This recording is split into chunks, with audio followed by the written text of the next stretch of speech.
Hello, and welcome to NBEAT's Racial Equity Truthtellers, the podcast.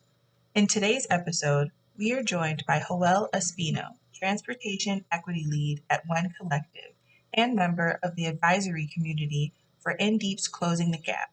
Without further ado, let's get started. Can you tell me some highlights of your career and the journey to how you got to where you are? Yeah. So I was born and raised in Gallup, New Mexico. I'm first generation Mexican American. Both of my parents immigrated from the state of Chihuahua, Mexico in the 80s, and I'm their firstborn. And so in terms of the lens that I take to my work is really informed by my upbringing, growing up in Black and brown communities, growing up in, working class family and all the different things that you see and observe in that environment. And ultimately where that led me was kind of just this inherent feeling of like wanting to give back to the communities that I came from, right? I didn't necessarily have the language of social justice or racial justice. And I came into my wokeness, if you will, later in my life, in my 20s. And so really there was just this driving feeling of just wanting to give back and make my communities better. And so where that led me was ultimately to doing racial justice work with the Greenlining Institute, which is a racial justice advocacy organization based in Oakland, California. And that's where I first learned about, the history of racial injustice in America and how that very much still plays a role in our lives today in terms of winners and losers, if you will. My work at the Greenlining Institute was really working at the intersection of clean transportation policy and racial justice. And so I did that work for 5 years, and I was a key contributor to really securing over $800 million in both government funding and also utility funding that eventually led to over 30 clean transportation projects that were specifically designed to benefit low-income people of color. And so in terms of, me thinking of the highlights of my career so far, I think I point to me being a leading truth teller, if you will, in California on clean transportation policy, and really kind of informing and pushing the culture in California of why we need to do this work with a racial justice lens, and really working hand in hand with government agency staff and government institutions to find ways to do that. And so to me, the highlights of my work is, being able to tangibly get, hundreds of millions of dollars, benefiting the communities that I care about, but also, helping create a culture shift, if you will, within the California policy space in clean transportation. So that's a little bit of kind of the journey of how I got here and some of my highlights as I look back. That's really awesome. Thank you so much for sharing that. Now we're going to move over to a little bit of historical disparities within the community. How would you describe racial equity? I think for me, to me, it's about reckoning and atoning, right, for the original sins of this country, the original sins of slavery, of genocide, of land theft. And so what that boils down to, it's ultimately about justice and fairness, and about making sure Black and brown people who are the most vulnerable in our society and who are facing systemic disadvantages, making sure they have the resources and power to catch up. And to me, that's a guiding light for my life and the work that I do. And so that's what racial equity means to me. Great. Can you tell me about some just personal experiences that have informed your viewpoint? Yeah, I think this just goes back to a little bit of my journey. Again, growing up, in an immigrant household and in the communities that I did, I know that I saw a lot of, gang activity and gang violence around me growing up. Saw a lot of teenage pregnancy that directly impacted, my family, and just, saw people struggling. I predominantly grew up in poor neighborhoods. And so, you just see things happen around, and you see things happening to your friends and your schoolmates. I went to schools that were underinvested in, and so there's just this sense of people not really caring for you and really wanting to nurture you to be a better person and to help you succeed in life. And you feel that and you see that. And so for me, it just didn't feel right. And so you would see, on the TV, in the media, or you go to different neighborhoods and you'd see a lot of white faces and, streets are cleaned and the lawns are nice, and people seem to be happy and have everything they need. And so to me, they just signaled this stark contrast that I think I didn't know at the time why where it came from, and that it was rooted in kind of this systemic oppression and this history of America.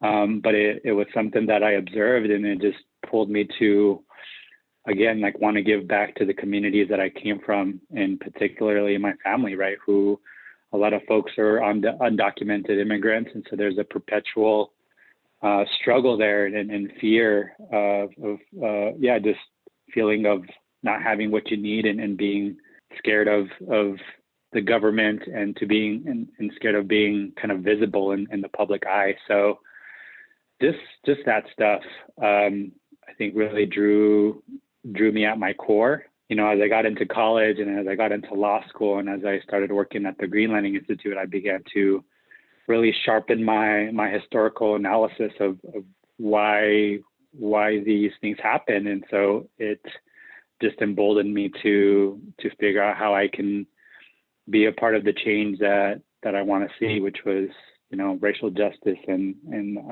making sure that everyone has an opportunity for a healthy and happy life.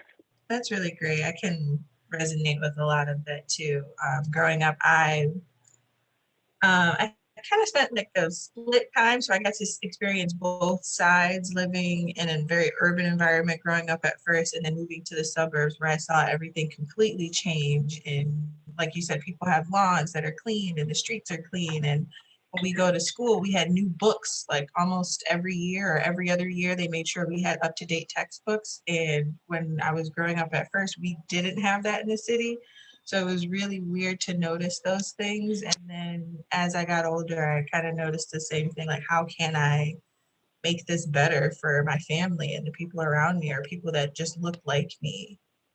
Yeah, exactly. And, as I just real quick, like, as I go back and reflect too, now knowing what I know now about this structural racism stuff is, and I think about moments in the past, and I grapple with my identity as well as, I'm a light-skinned Latino, right? So, there is sometimes where I do benefit from white privilege because I can be, seen as white passing sometimes. And so as I reflect back about those moments of like going to the mall with my friends who maybe have darker skin than me, and how they were followed around in stores, and I necessarily didn't have to experience that as much. It just, you start to think about those moments in your life, and then it just starts to make you question about your identity and sort of your role for this work.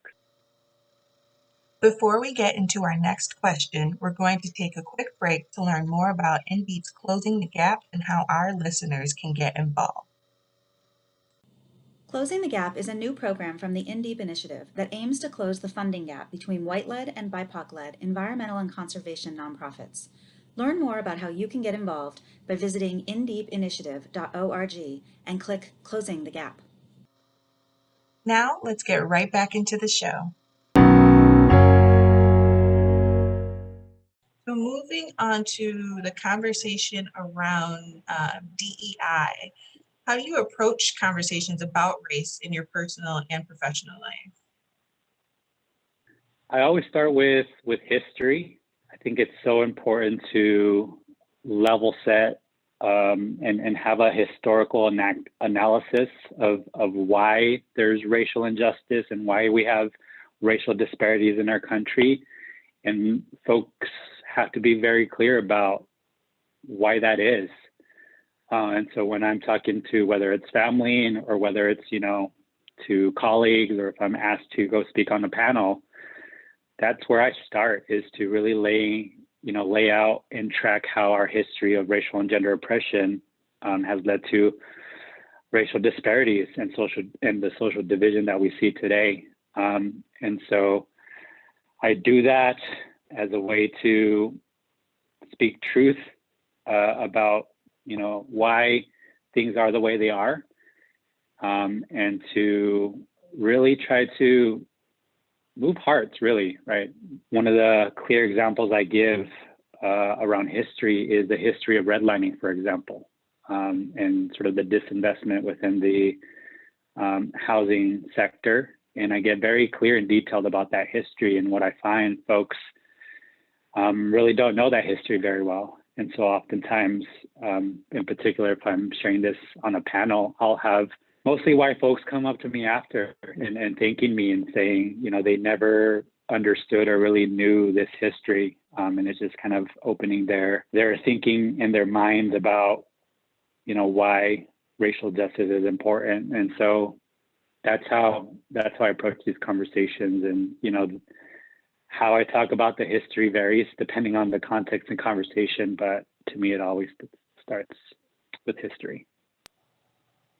That's definitely really important. It really does give it shapes the context of the conversation so they can deeper understand it, in my opinion.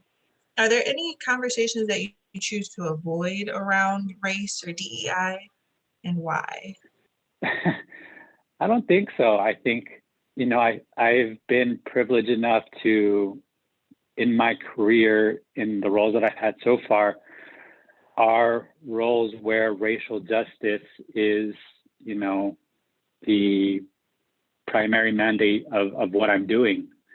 And so for me, it gives me the ability to be unapologetic about race and racism and what we need to do to address those issues. And so I don't avoid those conversations. I think depending on who I'm talking to and the context, obviously there's a lighter touch approach that sometimes needs to happen, or a build up, but I don't avoid issues around race, or even within my family. This past year, or in 2021, with the racial reckoning that we were having across the country, I think definitely use that as a moment too to educate my family in particular around this stuff, because as I'm sure you're well aware, right, that anti-Blackness is not just an American phenomenon, it's a global phenomenon, and it shows up in the Latino community as well, right? And so I don't think folks have the education, understanding of why it is that people might have these stereotypes or these internalized feelings around Black folks. And so this gave me an opportunity to educate my family and friends around that within the Latino community as well. So I don't shy away from those conversations. I just do my best to be delicate and careful about those so that folks, are able to learn from those conversations. Before we get into our next question, we're going to take a quick break and learn more about InDeep's Race to the Board and how our listeners can get involved. Race to the Board is a new program from the InDeep Initiative that seeks to place Black members on the boards of Big Green organizations. We are currently recruiting for our Black Candidate Network, so if you are a Black leader and subject matter expert in any field, check us out. Visit indeepinitiative.org and click Race to the Board. Now, let's get right back into the show. So talking a little bit more, I know you mentioned some of the privileges that you realized that you had with yourself being lighter skinned. What are the challenges that you face when navigating the cultural or political or social systems in this country as a person of color? I think for me personally, it's been a challenge of class front and center for me. Growing up in working class neighborhoods, I just didn't have the networks or the understanding of, college, of careers, of what it takes to, achieve economic stability and sort of a middle class life in this country. And so the challenges that I encountered were just more of like a lack of having a network and sort of trusted guides, if you will, mentors that I feel like a lot of, my classmates who were white, right, or who were middle class, they had that and they had an understanding of that. And I didn't. And then just having access to intergenerational wealth or being able to ask my parents for economic support was just not available for me. And so I had to find ways for me to pay my way through college and through law school. And so that was a challenge. And in terms of other challenges that come up is just me kind of being a trailblazer for my family. I'm the oldest of 5.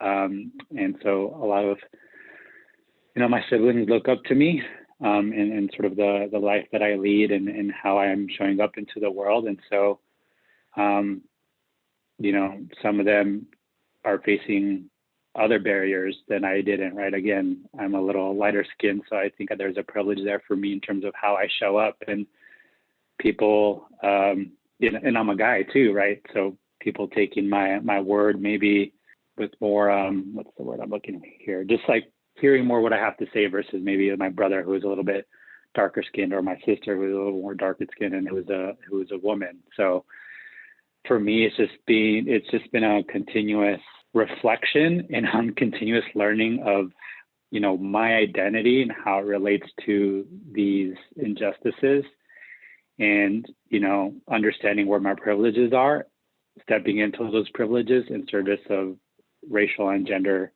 justice personally.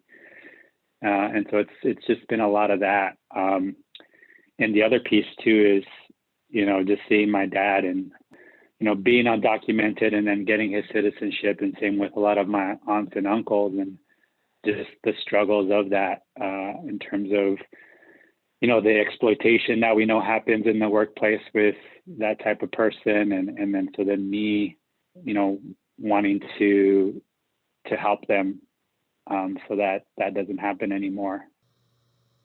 What role do you see the philanthropic sector playing in addressing racial disparities? Yeah, put itself on the table as an apparatus, as, let's just be real, there's a philanthropic industrial complex, right?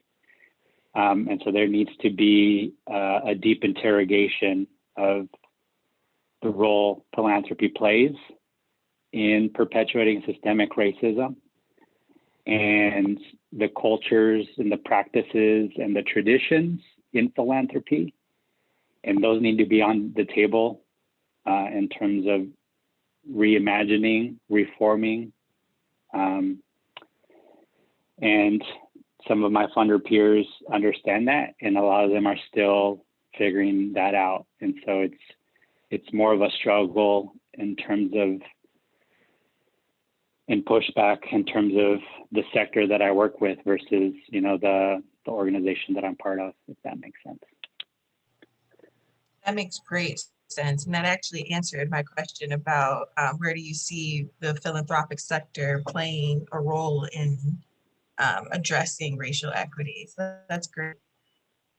Regarding some of your peers, how have your relationships changed for better or for worse as a result of the stance that you take on race? I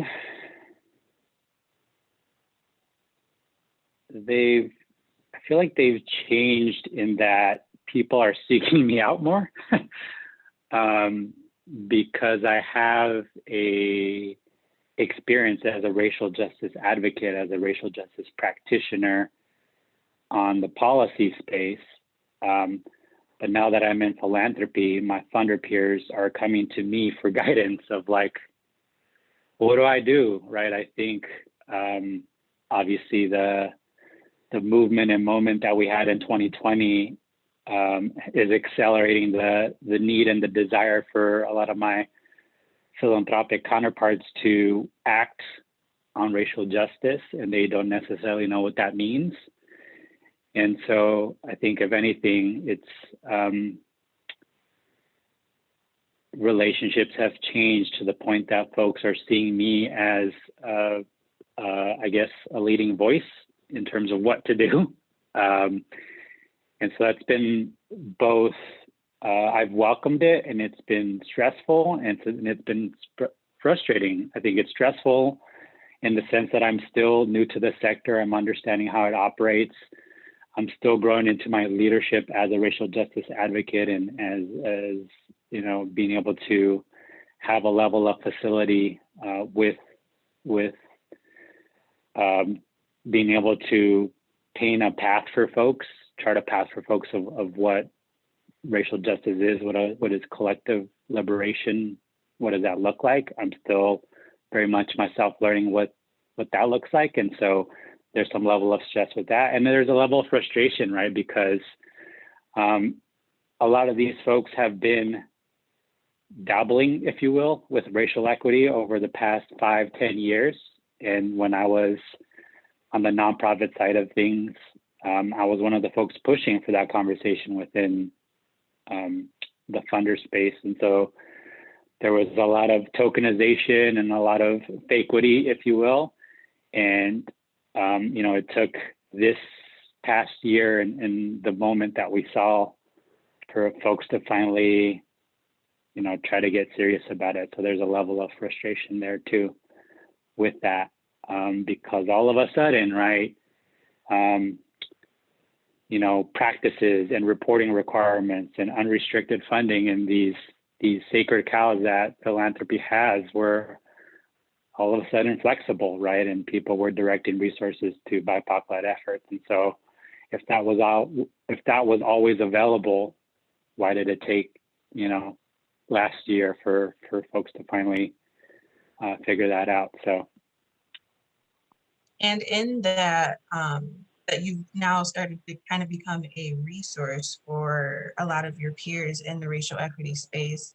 Do you ever feel, like you did mention being a little bit frustrated, who are your allies in making progress when you have moments where you're like, I'm exhausted, I don't really want to be your sounding board for this, pass this on to so-and-so? Do you have anyone like that kind of jumps in for you so you don't feel so like there's so much on your shoulders?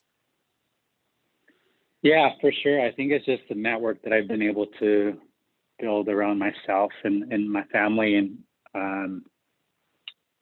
friends. Like I said, I think being on the front lines as a practitioner for 5 years, there was a lot of deep relationships that I have built in this fight. And so a lot of those folks are mentors now, and they're, you know, practitioners as well. So, you know, I call on them a lot for guidance, and a lot of them have relationships with the folks that I talk to. So I can call them to do a little bit of inside-outside strategy, if you will, to, you know, get on the phone with them and to kind of reinforce what I'm trying to communicate to folks. And so there's a little bit of that kind of dynamic available to me. And to be honest, my counterpart, Ben Davis, who's a white guy, and brought me on board to be a partner in this work with him here at the Wend Collective, and, you know, just really lean on him as well to be that white guy saying things, right? Sometimes, you know, white folks need to hear from other white folks about this stuff. And sometimes it lands a little differently than when I say it, for, you know, if they hear Ben say it. And so he's been, you know, an ally and accomplice in this work. And in those moments of frustration, or when I maybe am not in the right headspace to continue kind of some of these interactions or some of this work, you know, I lean on him for that. So it's just, I've just been fortunate to, again, have the network that I do, and being able to call on folks to help in those conversations, or at very least just be a listening ear for me to kind of vent with. So, yeah. That's awesome. And would you say that's kind of part of your self-care? Something that I've noticed being in this space, you do need to practice some sort of self-care, however that looks to you, just to kind of stay sane in this space. Do you think having those sounding words are part of your self-care routine, or do you do something specific to wind down? Oh, for sure. That's part of that's one piece of the self-care, right? There's things outside of work that I do, but there's group chats where, we're all homies in this fight, and where you can just be real and just joke around about the ridiculous things you hear sometimes, or, the meetings that you have, and just being able to be in community about that, because we know it happens. When you're trying to bring a racial justice lens to the work, and you're pushing back against white dominant culture, and you're pushing back against white folks who may not understand where you're coming from, there's interesting moments, I'll put it that way, that happen. And so it's good to have that network where you can just kind of be in community about that, because we all have those moments. So it is part of the self-care to just, to be honest, just joke about it, and get it off our chests a little, and do a little ranting, so that we can breathe and get back to the work. That's great. And so I don't want to take up too much more of your time. We're going to start wrapping up here. What advice would you give to someone that wants to prioritize using a racial equity lens for broader change? I would say, don't overthink it. Find those racial justice leaders, those racial justice practitioners in your network that really resonate with you, and just follow their lead. Just follow them, right? I know that as I've entered into this space, and by this space I mean philanthropy, I've used that approach, right? Because I don't know this space. Yes, I have a racial justice background, but I don't know what it means to do that work within this sector. And so I'm really just following the lead of folks like Crystal Haling over at the Libra Foundation, right? Or recently I've been, following a lot of the work and the webinars that Alicia Garza has been on. And she's been very critical of philanthropy and what needs to happen. And so whatever she says, I try to do, and try to do in my life. Same with Edgar Villanueva, right? Decolonizing wealth. So I would say, don't overthink it. Follow those folks. There are folks who have experience, who have thought about this a lot, and just do what they tell you. And then the last thing I would say is, never stop asking the hard questions about, who has the power, who's in the room, who's at the table. You have to not be afraid of asking those questions and having them front and center at all times. And the last thing I'll say is, take care of yourself. This work can be emotionally, mentally, and spiritually draining. I know that I'm learning more about this and about myself, but it really comes down to understanding that this is long haul work. We're not going to get to racial justice overnight. It took hundreds of years for this system to be developed, right? To the system of white supremacy in our structures, in our institutions, in our interpersonal interactions. It took hundreds of years for that to develop. So it's going to take a little bit to undo and to dismantle that. So part of it is being mindful of that and just doing what you can within your power and your abilities, but also taking, care of yourself. Thank you so much for joining us today, Joel. For more information about the In Deep Initiative and Closing the Gap, visit indeepinitiative.com. Thanks for listening. InDeep stands for Inclusion, Diversity, and Equity in Environmental Philanthropy. Since 2016, the InDeep Initiative has been a leading convener of environmental funders around issues of racial equity. For more information, visit indeepinitiative.org. The work of the InDeep Initiative is managed by Keisha Harris and Associates in partnership with the Institute for Strategic and Equitable Development. To learn more about KHA's other offerings, visit khandassociates.com.